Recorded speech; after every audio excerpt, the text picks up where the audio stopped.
Gloria a Dios. Buenos días, mis amados. Es una bendición estar con ustedes esta mañana para compartir la palabra del Señor.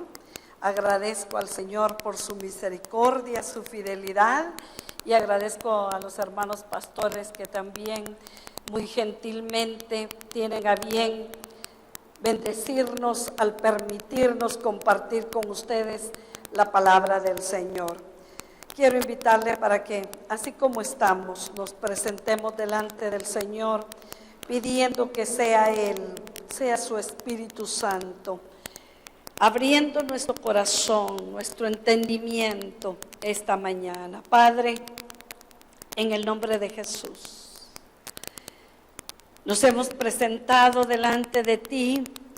Hemos entrado por tus puertas con acción de gracias, por tus atrios con alabanza.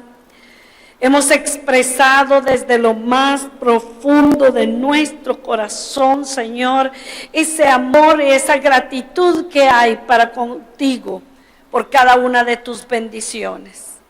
Y en este momento, Señor, que nos disponemos a escuchar tu palabra, oramos porque esa unción fresca de tu Espíritu repose sobre nuestras cabezas.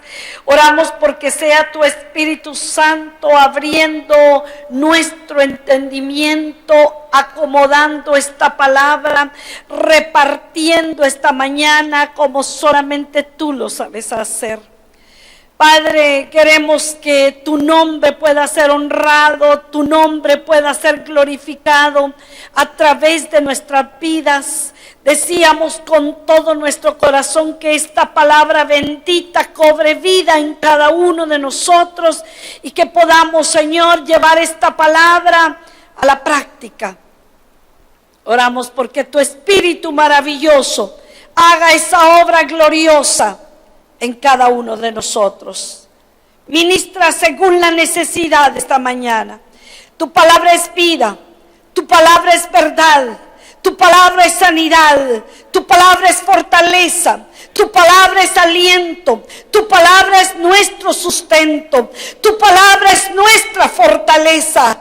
Por eso oramos esta mañana en el nombre de Jesús y pedimos que así sea en cada uno de los corazones que lo necesitan. Que tu virtud pueda fluir esta mañana de una manera sobrenatural sobre cada vida. Que aquellos corazones que necesitan sanidad en el nombre de Jesús puedan recibirla. Que aquellos cuerpos que necesitan un toque tuyo, un toque divino en el nombre de Jesús, fluya esa salud divina.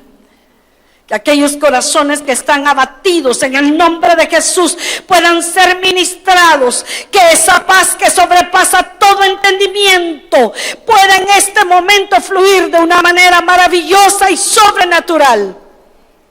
Y que puedan ser llevados cautivos nuestros pensamientos a la obediencia a Cristo.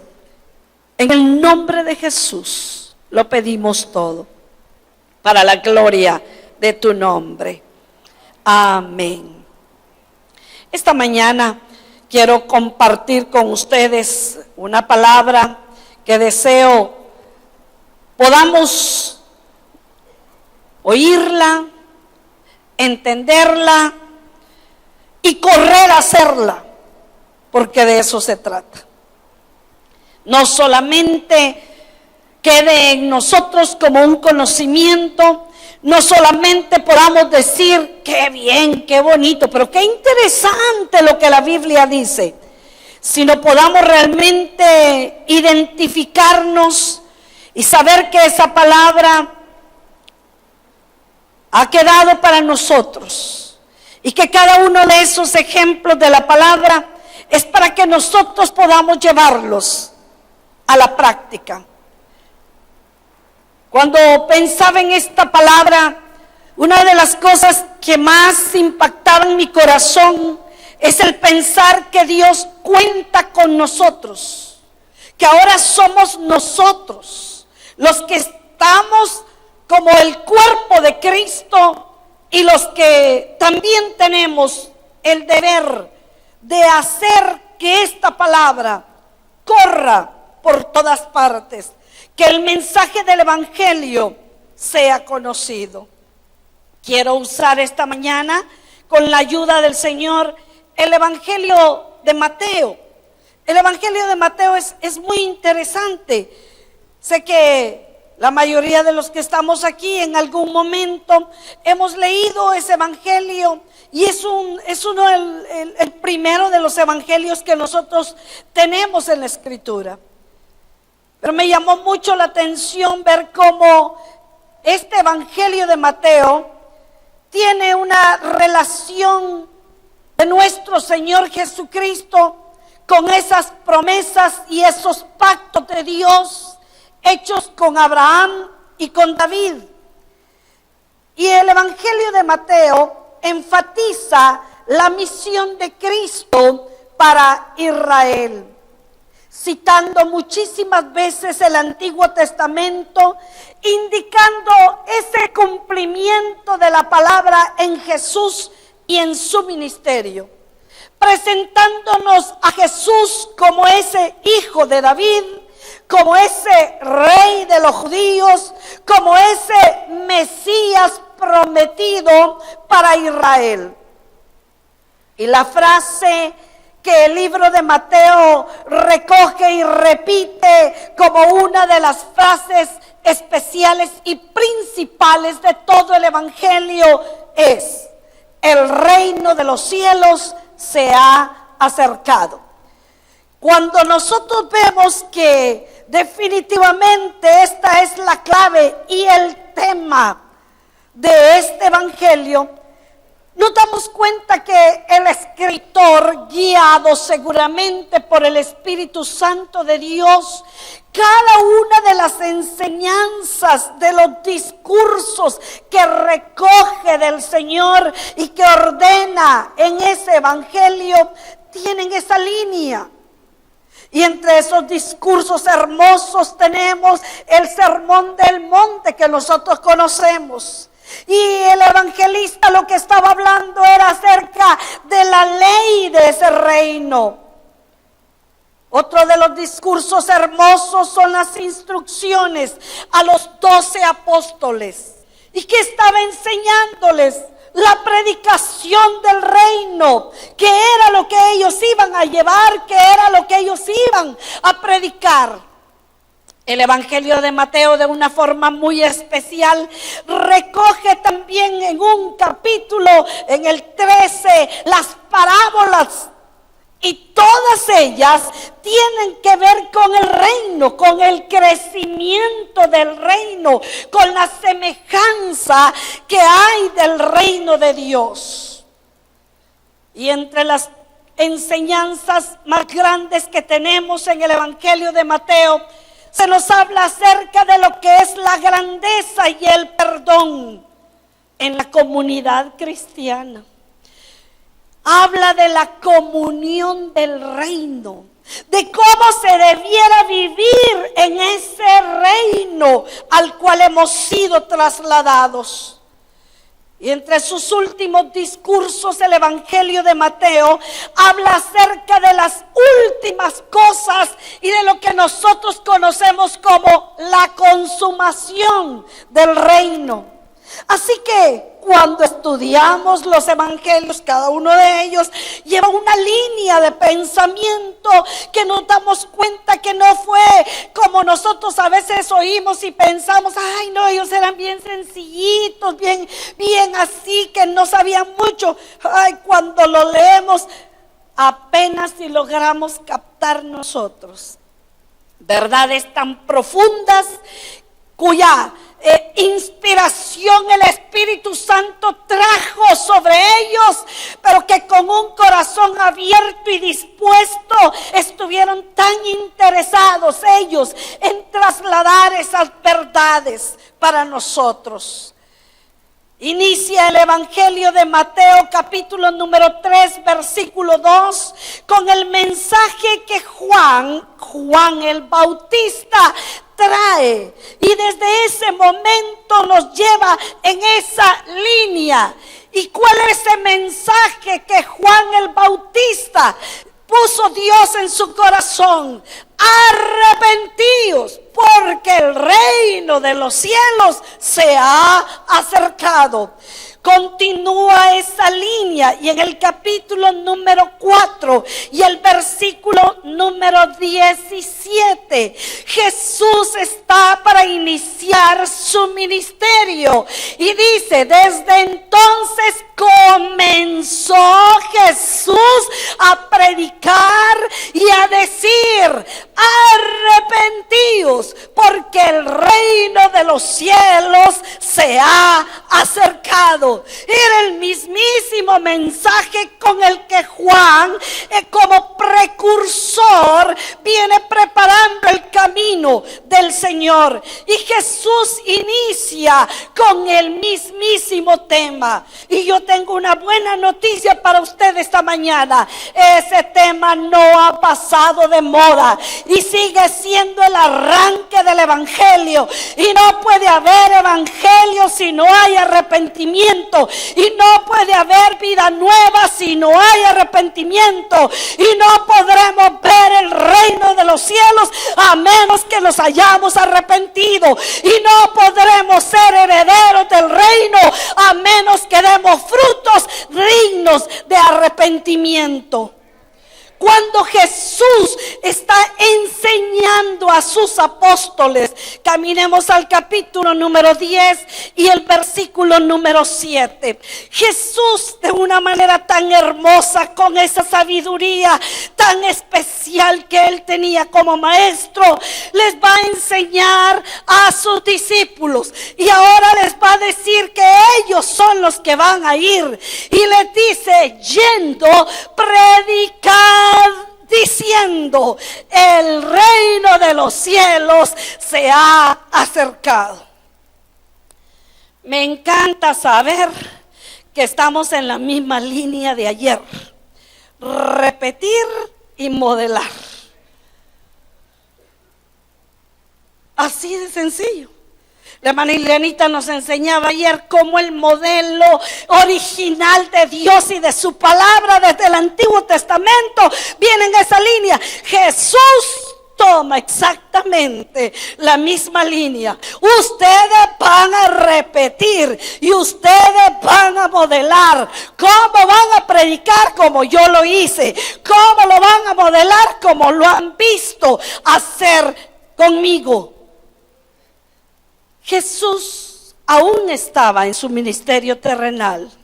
Sin embargo, estaba tan interesado en enseñar a sus apóstoles y luego a sus discípulos, porque él sabía perfectamente que él tenía un tiempo específico limitado en su cuerpo en esta tierra.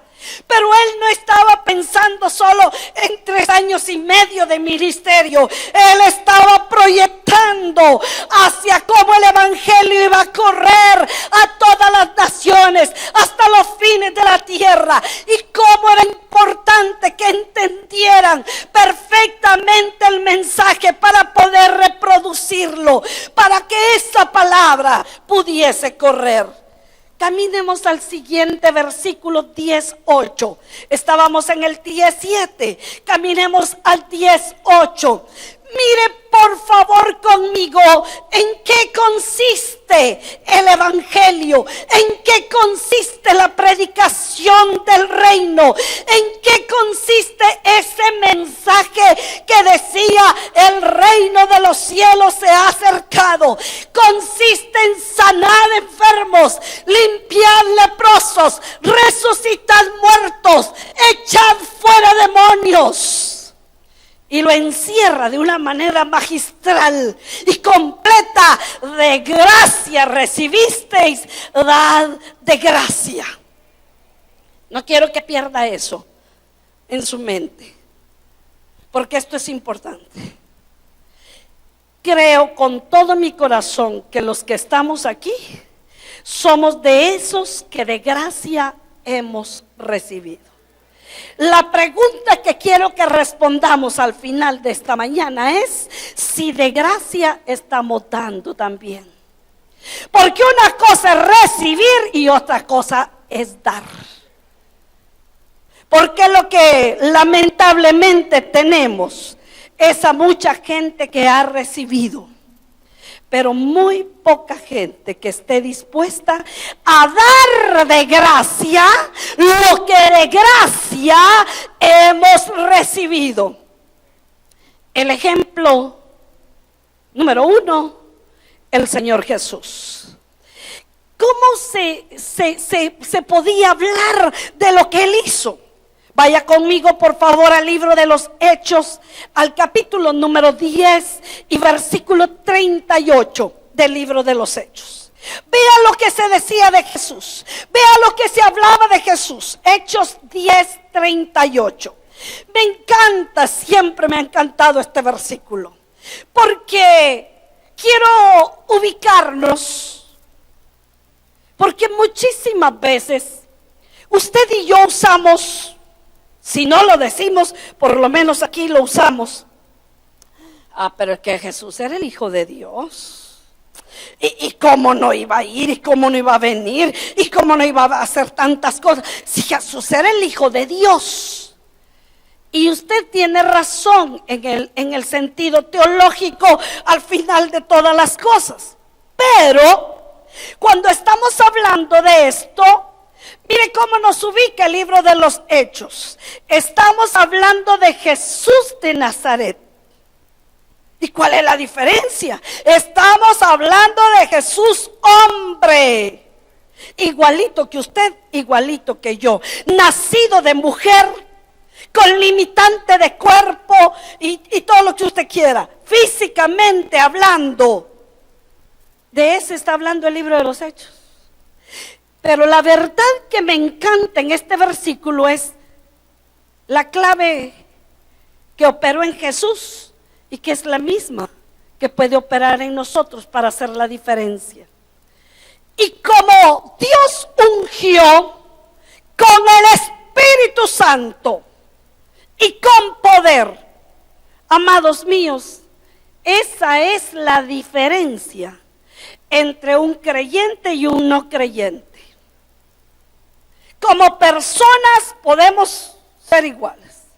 ¿Qué hace la diferencia?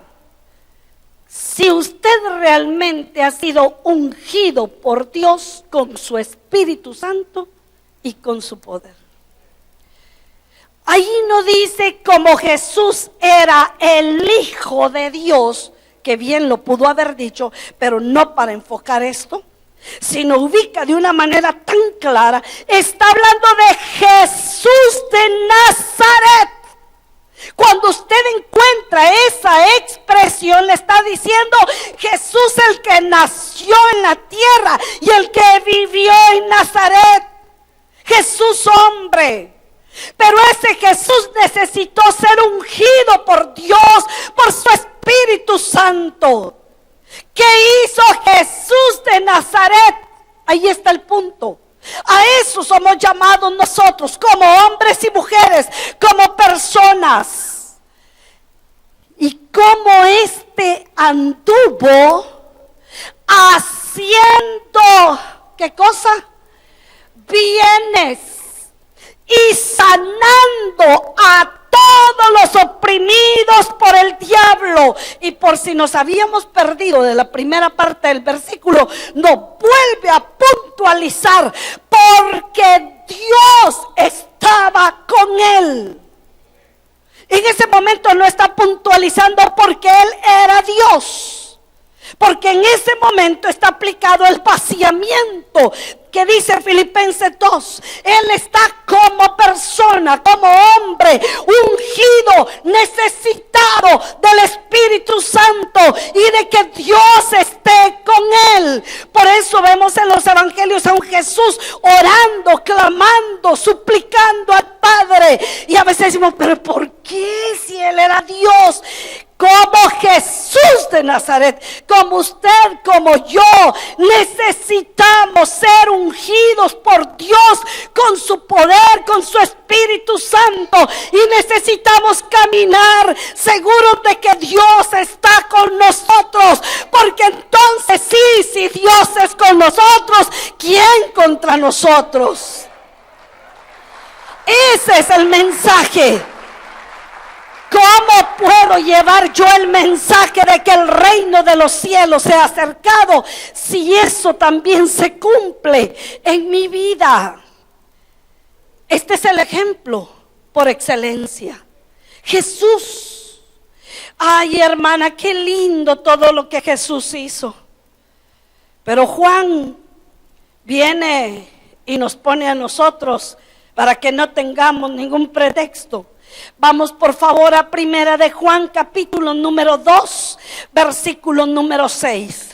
Saben que a veces quisiéramos que todos estos versículos estuvieran juntos en un mismo libro, pero esta es la belleza de la palabra, cómo juntarlos todos en un mismo tema. Esa es la diferencia.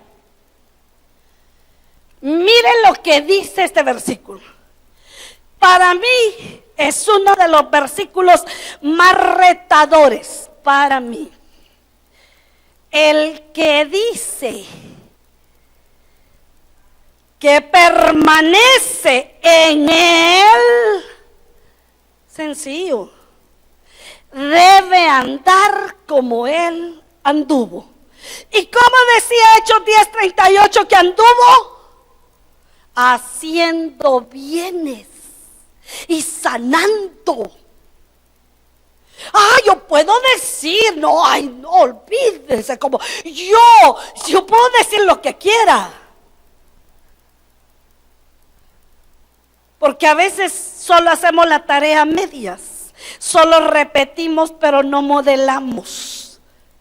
Mire ahí, repetir y modelar. Debe de andar como él anduvo. Como que está bien alto esto, ¿verdad? Si su Espíritu Santo está en nosotros, es lo único que podría hacer la diferencia. Cuando pensaba en esta palabra hermosa y oyendo ayer el tema para las familias de cómo modelamos, déjenme contarles una pequeña anécdota vivida.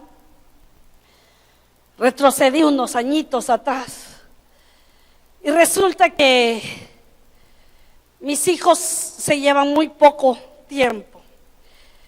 Así que cuando Eunice empieza a caminar, Eunice se bajó de su camita el día exacto que cumplió un añito.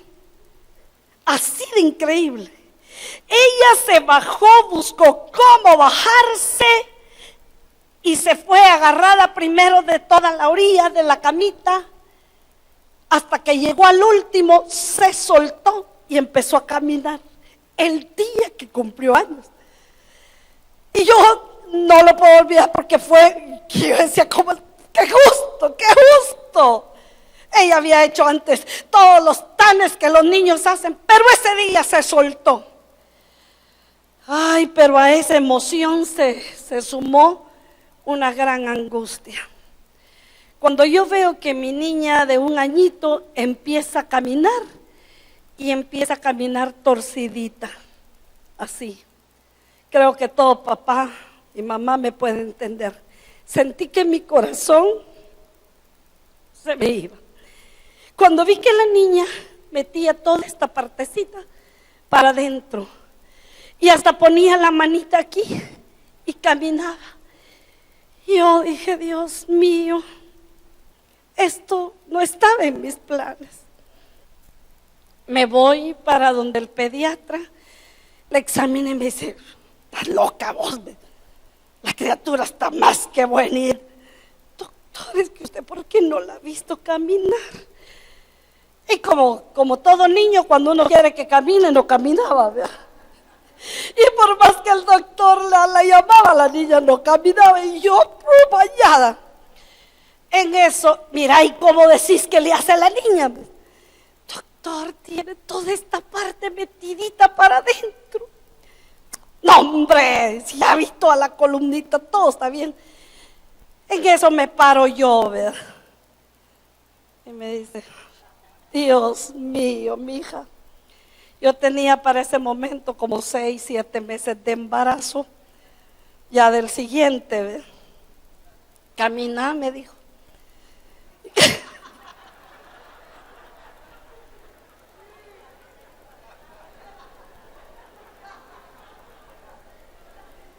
Y empiezo yo a caminar.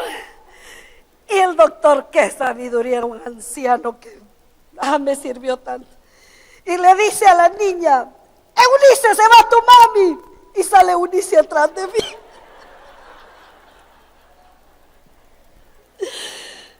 ¡Ah, qué fácil me salió esta consulta! Me dijo: volvete a sentar. Y yo todavía bañada. Ya vio, doctor, ya vio, sí, ya había la tos, me dijo. La criatura cree que así se camina, me dijo. Porque el modelaje que le estás dando es de tu embarazo. A mí se me había hecho un gran hoyo aquí, la columna se hizo así terriblemente. El estómago era tan bajo que cuando me sentaba quedaba sobre mis piernas. Entonces toda esta parte de aquí fue, créanme, para dormir. Esa era la parte difícil. Había que meter aquí una almohada para que me reforzara y había que hacer un montón de cosas. Pero como yo nunca me miraba caminar y como yo nunca me había visto de espaldas, yo no sabía cómo era que yo hacía.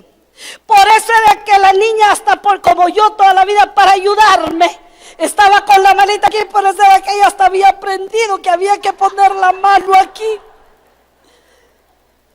Eso es modelaje. Y le digo: doctor, pero la niña se va a mal acostumbrar. Cuando voy a te endereces, se va a enderezar ella. Me decía: no te preocupes, no le regañes nada. Ella está haciendo lo que está viendo. Ella quiere imitar a su mami. Ella cree que así es la vida. Así que no te preocupes, ella va a caminar bien, no tiene ningún problema. Ay, hermanos, ¿qué estaremos modelando nosotros?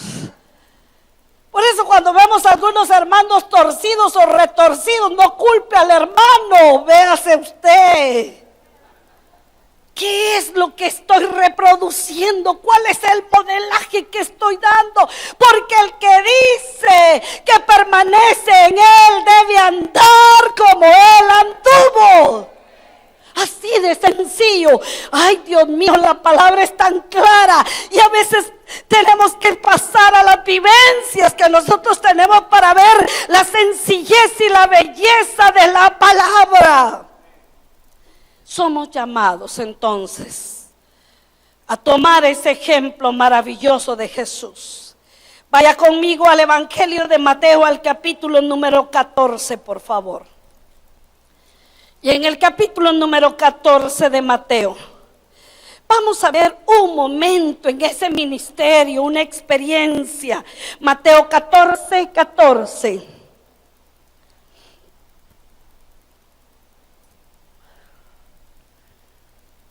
Dice así: y saliendo Jesús, vio una gran multitud y tuvo compasión de ellos y sanó a los que de ellos estaban enfermos.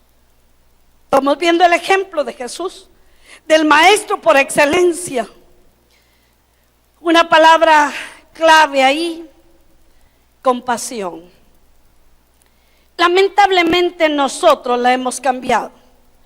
Y nosotros lo que sentimos por la mayoría de personas necesitadas es lástima.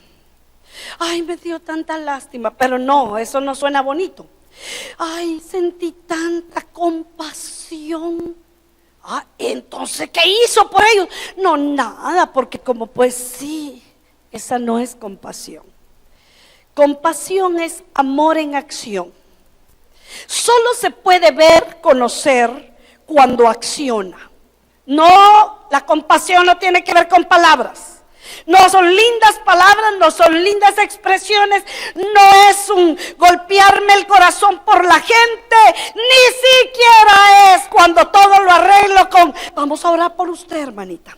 No se preocupe, hermana, que le vaya bien, vamos a orar. Se le olvidó. Ay, A veces todo lo queremos arreglar así, lo que menos hacemos. Y no estoy quitándole la bendición y la eficacia de la oración cuando verdaderamente corresponde orar. Pero queremos cambiar aún la compasión por la oración. Todo tiene su tiempo y su lugar. Jesús tiene compasión de ellos. Entonces actúa, viene, sana. Hace lo que debe de hacer, lo que corresponde hacer. Trae, desata el poder. Aquí es una combinación hermosa. Cuando la parte que a mí me corresponde humanamente hablando es tener compasión, la parte divina es desatar el poder de Dios, pero la compasión hace que el poder de Dios se desate, hace que el poder de Dios accione, porque usted y yo no podemos sanar a nadie. Usted y yo no podemos limpiar a nadie, no podemos liberar a nadie.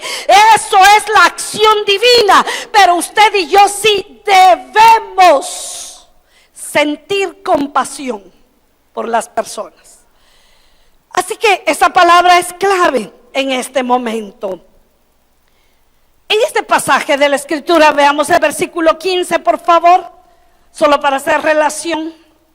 Cuando anochecía, se acercaron a él sus discípulos, diciendo: el lugar es desierto, la hora ya pasada. Esto parece compasión, pero no lo es. Despide a la multitud para que vayan por las aldeas y compren de comer. Sí, está bonito, ¿verdad? Están interesados los discípulos dentro de su humanidad y todo, pero eso no es compasión. Oye, no lo voy a confundir. Oiga la sorpresa que Jesús tiene guardada para este momento para los discípulos. Versículo 16. Miren, déjenme decirles, a mí me encanta imaginarme la palabra, que estos se fueron de espaldas cuando oyeron esto. Jesús les dijo: no tienen necesidad de irse. Estamos hablando de una multitud, ni siquiera de un grupo tan hermoso. Este es un hermoso grupo, pero estamos hablando, porque nos va a dar el detalle al final, de 5,000 hombres, varones, sin contar a las mujeres y a los niños. Eso sí que era multitud. Así que cuando aquellos sugirieron que deberían de despacharlos, porque para que hay que ser prudente, no hay que andar tan noche, etcétera, todo estaba bonito, lógico. Pero cuando Jesús les dice: no tienen necesidad de irse, se han de haber quedado todos. Y entonces, pero lo más duro es la siguiente frase: dadles vosotros de comer. No, hombre. Les aseguro que en ese momento aquellos dijeron: ubícate, cielo. ¿Qué le pasa a Jesús? Hoy sí se le pasó la mano. No sé si está en sus cabales. ¡Qué barbaridad! Dadles vosotros de comer. Algo que se salía de todo el plano humano. Algo imposible, humanamente hablando. Algo en lo que ellos como discípulos no podían.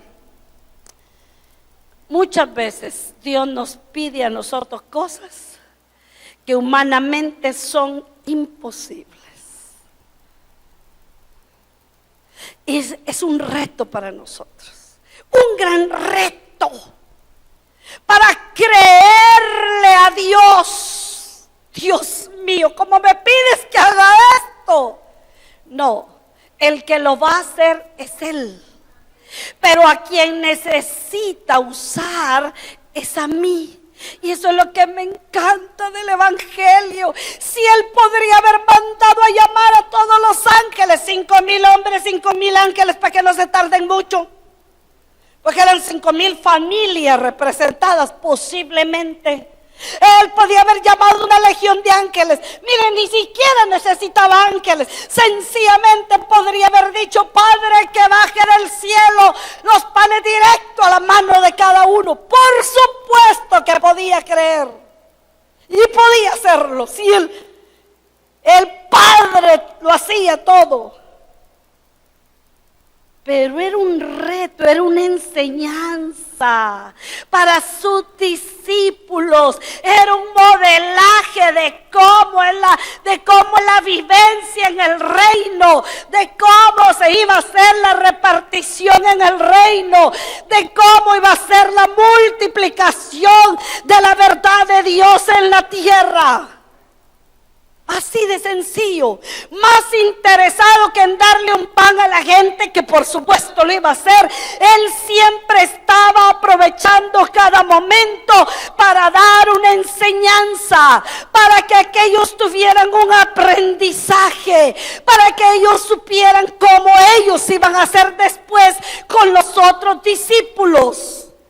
Dadles vosotros de comer.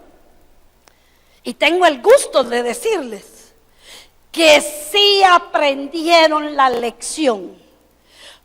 ¿Cree usted, hermana? Vaya, no vamos a ir hoy, se lo dejo de tarea. Vaya al libro de los Hechos y vea cómo funcionó exactamente la iglesia del principio, y va a ver usted que ese modelo está plantado ahí en la vivencia del libro de los Hechos. O sea que sí aprendieron la lección los discípulos. Ese momento fue impactante, ese momento fue de confusión, ese momento fue de: ¡ay, qué bárbaro Jesús! ¿Cómo se le ocurre? ¿Y de dónde? Y yo no sé qué más se le cruzó.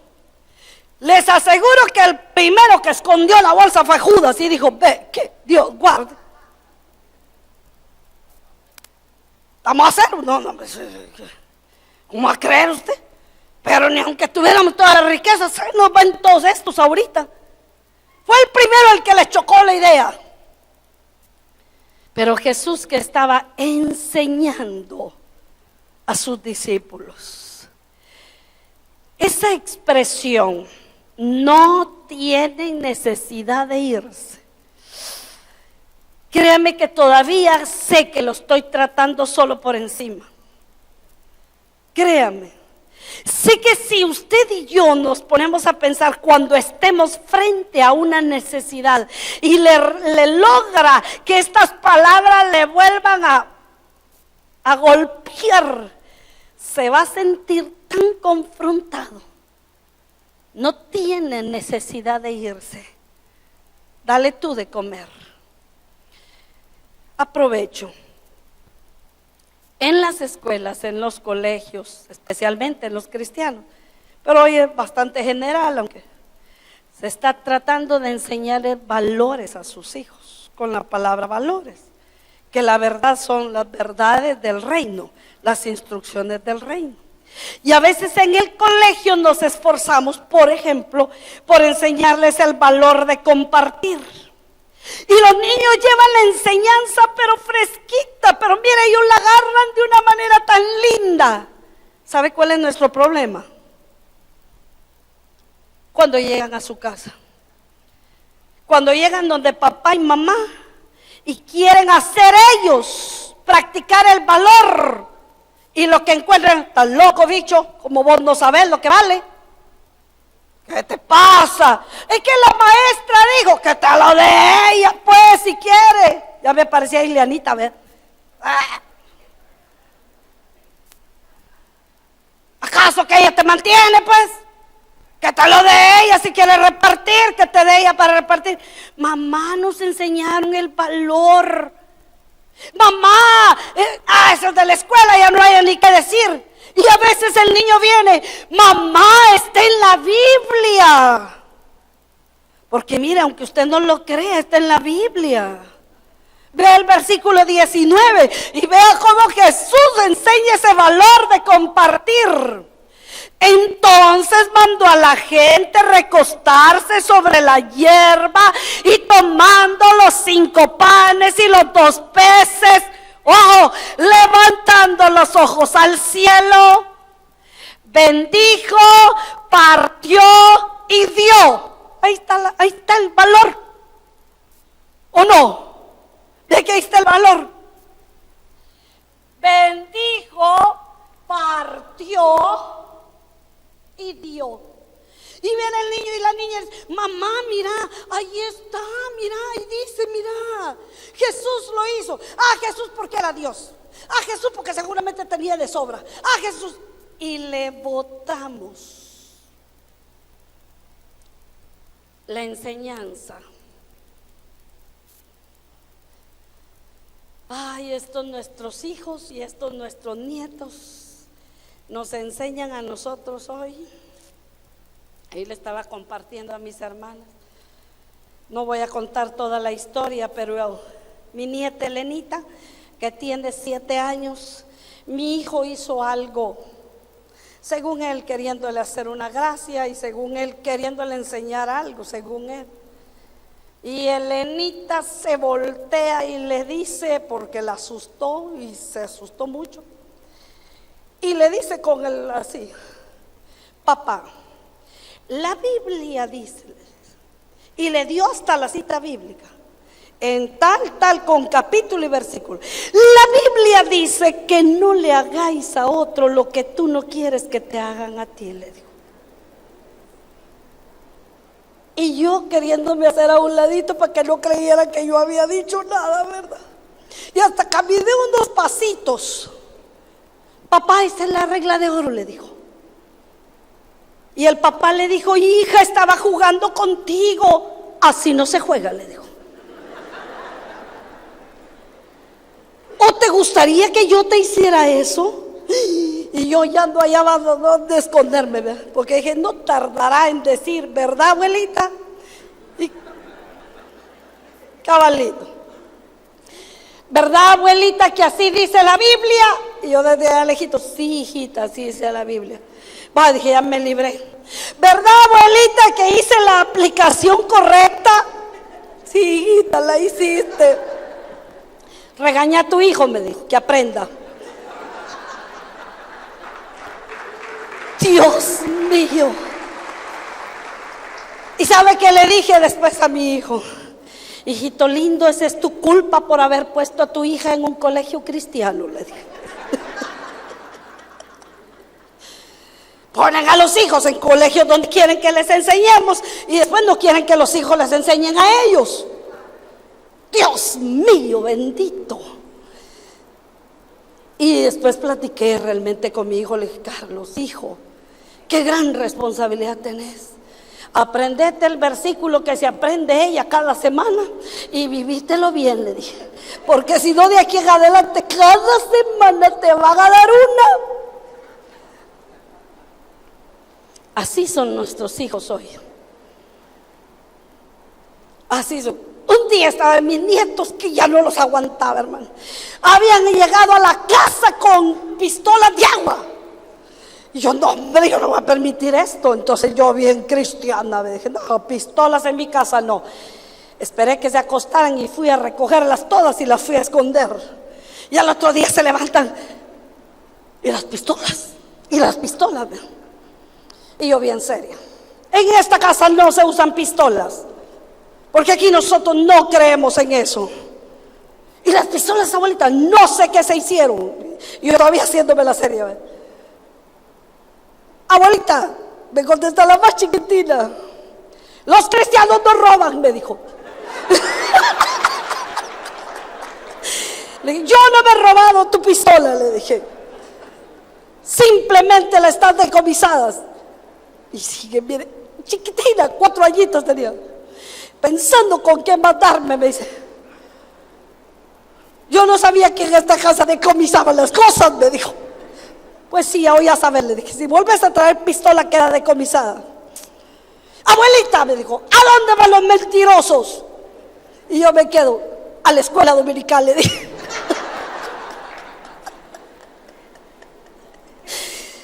Hermanos, esos chiquitos de hoy no se van a conformar con un sí, con un no. No se van a conformar con yo te quité, yo digo que no, no, hermanos, no van a retar. Usted lo viera preguntándome si hay cielo para los perros, si hay cielo para las aves, y va, pues explícame, y si no, ¿a dónde se van? Dios mío bendito. Así que usted no le puede salir a sus hijos, a sus nietos diciendo, ay, fíjate que no sé. ¿Cómo que no sabes? Y no fuiste a la iglesia, pues le van a decir, y no sos diácono de la iglesia, y no sos servidor de la iglesia, y no sos maestro de escuela dominical, ¿y qué vas a enseñar? Dios mío bendito. Un día prediqué y hice demasiado énfasis en la palabra que de la nada Dios había hecho todo. Seguramente lo repetí muchas veces. Cuando llegaron los papás de Benjamín, le dicen, ¿qué tal, Benjamín? ¿Te gustó el mensaje? ¿De qué predicó la abuelita? De nada, les dijo.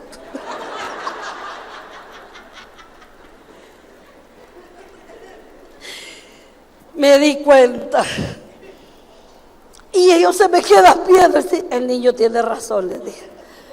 El versículo fue que de la nada Dios había hecho todo, pero para él no prediqué nada. Hermanos, tenemos ese reto de repetir y modelar, pero tal como el Señor lo hizo. Mire este ejemplo de Mateo 14. El Señor les enseña a sus discípulos qué hacer. Bendijo, partió y dio. Ojo, mire lo que sigue. Estoy en el 14:19. ¿A quién se lo dio? Gracias. Esto es importante para mí en este momento. Le dio los panes ¿a quién? Por favor, tome nota, subráyelo. Pudo dárselo directamente a la multitud y pudo sencillamente decirle a los discípulos, ustedes que no sirven para mucho, solo vean que hagan fila, solo cuiden el orden, o es más, háganse un lado ustedes porque no me sirven para mucho. No. Quería bendecir a la multitud, pero su enfoque de enseñanza era a los discípulos, porque él sabía perfectamente que cuando diera la gran comisión iba a decirle a los discípulos que fueran y llevaran el evangelio a toda criatura y que hicieran discípulos. Amados míos, solo un discípulo puede hacer otro discípulo, así de sencillo. Hermano, es que mire, yo no sé cómo hacerle. Tiene razón, usted no sabe cómo hacerlo porque usted no es. Nadie puede dar lo que no tiene. Usted necesita primero ser un discípulo del Señor para luego poder ir y hacer discípulos. Esta es la manera bíblica de multiplicarnos. Por supuesto que la multitud recibe, pero recibe a través de. La pregunta para nosotros esta mañana es, ¿estamos dispuestos a replicar el modelo? ¿Estamos dispuestos a aprender nosotros de Jesús? Primero para ser discípulos, para luego poder ir nosotros y hacer discípulos.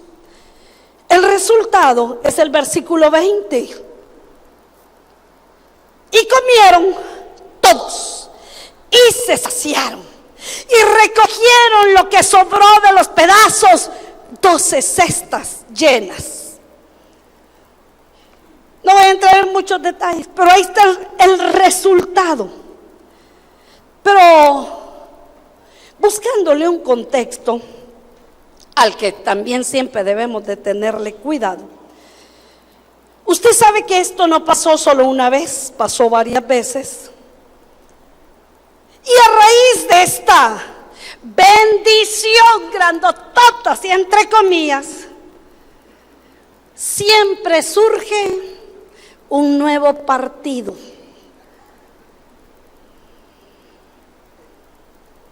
Todos aquellos que se habían saciado, que habían comido, que ese día les había ido de maravilla, empezaron. ¿Qué le parece si nombramos a este presidente? ¿Qué le parece si nos ponemos de acuerdo, armamos nuestro partido? ¿No cree que nos convendría uno como este? Imagínese usted, pan del cielo todos los días. ¿Qué trabajo ni que 8 cuartos usted? ¿Qué problema con uno de estos? Vieron mucho que era interesante. ¿Cómo le vamos a poner al partido? Si usted quiere le ponemos pan, si usted quiere le ponemos pez, si usted quiere le ponemos... Como que fuera casualidad, ¿verdad? Como que fuera una réplica por ahí. En Guatemala hay uno que se llama pan, ya sé de dónde lo sacaron. Como usted quiera, pongamos, si quiere, hasta le ponemos al partido Jesús de Nazaret. Como usted quiera, lo importante es que él entienda que nosotros estamos interesados en que él sea el próximo gobernante. Lo que haya que hacer, yo hago las pancartas, yo hago esto, yo hago lo otro, todos. Así que nos vemos mañana, le dijeron. Y al otro día, ahí van todos otra vez. Y vamos a ver el milagrito. Vamos a ver el milagro, vamos a ver qué pasa. No importa que se tarde en predicar, él después de predicar sin peda pan, así que no importa. Y para sorpresa de ellos, Jesús, que tenía el discernimiento de espíritu, porque estaba ungido por el Espíritu Santo, les dijo: ¿qué tal? Buenos días. ¡Amén!, gritaron todos. Ya sé por qué vinieron, les dijo. ¡Wow! Todos quieren con todo. ¿Quién fue el chambroso que se adelantó? Y no me habían dicho que yo fuera el que le dijera, pues. Y se codiaban unos a los otros. No, ya sé, les dijo. Ya sé que ustedes vinieron porque ayer les di de hartar, les dijo. Estoy en la versión Reina Valera de 1900. Ahí está la palabra, ¿verdad que ahí está, hermano? Ay, hermanos. Amigos, se equivocaron, les dijo. No solo se trata de pan y de comer, se trata de aprender, se trata de vivir. ¿Qué de lo que les enseñé ayer se les quedó?, les dijo. ¿O solo el pan? Muchos de nosotros no venimos muchas veces para aprender, para que se me quite este dolor, para que se me pase de aquí a otro lado, pero aquí ya no lo quiero, para que el Señor me bendiga esta semana, para que se me solucione el problema, para ver si algún hermanito sí me hace el favor de prestarme para esta semana, porque hoy sí ya no tengo para la otra. ¿A qué venimos? Cuando venimos a congregarnos, cuando oímos la palabra, cuando leemos la palabra, ¿estamos realmente dispuestos a aprender para repetir y modelar? Porque de eso se trata. Para ir cerrando esta mañana, quiero recordarle el versículo: dar de gracia lo que de gracia hemos recibido. Me pregunto y le pregunto a usted: ¿será este el tiempo de hacer eso? ¿Será este mensaje pertinente? ¿Será que estoy practicando los valores del reino que enseñó Jesús? Podría preguntarse cada uno: ¿qué he recibido yo de gracia? Cada uno sabe lo que ha recibido. Si usted ha recibido salvación, perdón, amor de Dios, la paz de Dios, etcétera. Si usted ha recibido misericordia, ¿qué sigue? ¿Qué debe hacer con eso? Gozarlo, disfrutarlo, desbaratarlo, acabarlo, olvidarlo. ¿Qué sigue? Lo está compartiendo. Vaya conmigo por favor a Primera de Pedro, capítulo número 4, versículo número 10. Esta palabra es para usted, es para mí. Esta palabra es para cada uno. De tal manera que no nos escapamos aquí ni jóvenes, ni adultos, ni hombres, ni mujeres, ni ancianos. No. En esa palabra cada uno nos pasaron lista. Ahí estamos. Cada uno, según el don que ha recibido. ¿Qué dice ahí? Que es ministrar. Sencillo, ¿qué es ministrar? Darlo, dar, servirlo. Cada uno según el don que ha recibido, ministrelo a los otros. Como buenos administradores. Oiga, vea que estamos hablando de lo mismo. De la multiforme gracia de Dios. Ay, amados preciosos, Dios ha sido bueno, re bueno, más que bueno con nosotros. Su gracia ha sido abundante y su gracia es multiforme. ¿Está siendo usted un buen administrador de la multiforme gracia de Dios? Ay, hermana, es que mire que yo, porque como no tengo privilegio, como no tengo posición, como yo trabajo, hermana, perdóneme, ninguna de esas cosas es pretexto. Porque ¿sabe dónde se cumple esto? En su casa, en su trabajo, en la calle, en el parque, en la universidad, en el colegio, en donde quiera que usted y yo tengamos que movernos, es ahí donde vamos a ministrar. Aquí no está hablando de la iglesia, de la congregación. Aquí no dice cuando vaya a la congregación ministre a otros. En absoluto, esto es vida práctica. Esta es la realidad del evangelio. Esto es el hecho de que si verdaderamente el reino de Dios se ha acercado a su vida, llegó a su vida y usted ha recibido de gracia, no tiene menos que cumplir con esta palabra. Y le tengo una buena noticia: no se va a quedar sin nada, no le va a hacer falta a usted, no se le va a acabar, es al contrario, la gracia tiene una cualidad, por eso es gracia, se multiplica. Póngase de pie esta mañana, por favor.